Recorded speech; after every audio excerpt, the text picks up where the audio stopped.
Nvidia's forecast for China market is 0. We're going to continue to engage the U.S. government, continue to engage the China government to advise them and to encourage them to allow us to go back and compete in the open market. And so until then, we should assume 0. And Bloomberg has learned that White House officials are urging members of Congress to oppose a measure that would limit Nvidia's ability to sell AI chips to China. Our tech correspondent Annabelle Drulis has more on this. Scoop and Bell, that's a positive piece of news for Nvidia. Yeah, it might be something they like, except it doesn't mean, of course, that it's the end of any sort of bipartisan support to really push back and continue to limit China's advancements in AI. But yes, this is a really great scoop that's come through in the last few minutes here. And what sources are telling us is that White House officials are urging members of Congress to oppose or reject the so-called GAIN AI Act. Now, this is a system essentially that requires chip makers to give US companies first dibs on AI chips that are controlled for export to China and other arms embargoed nations as well. So effectively, it's looking at ways to basically bar AMD Nvidia from selling their best contracts or best chips rather to China. So that's what is being proposed by White House officials to members of Congress.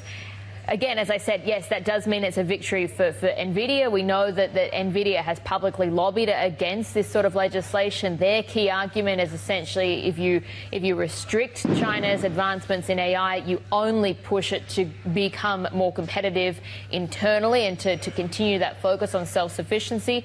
But as I said, it doesn't mean the end of any sort of pushback or further limitations of China, because what we're also understanding is that lawmakers have begun working on a separate measure. This is called the so-called SAFE Act of 2025. And again, that would require the Commerce Department to deny all applications for sales to China of any AI chips that are more powerful rather than what the US currently allows. So yes, and of course, we just heard there Jensen Huang talking about sales of H20 and how they've had to basically completely clear out China at all from their upcoming revenue forecasts. Speaking of that revenue forecast, it is that forecast that's driving market sentiment today. It beat expectations. Yeah, I mean, there was a lot of pressure on Jensen Huang coming into these numbers, and could he deliver something strong enough to try and offset these persistent fears we've seen around the sustainability of AI spending and these concerns that we're in an AI bubble. But actually, he managed to deliver in the late trading session, because we saw Nvidia jumping pretty strongly after the company lifted its sales forecast for the next quarter. So they're now looking at around $65 billion in revenue. They've also said that Blackwell sales are off the charts. They're saying that the ramp up of the Rubin architecture is going very well.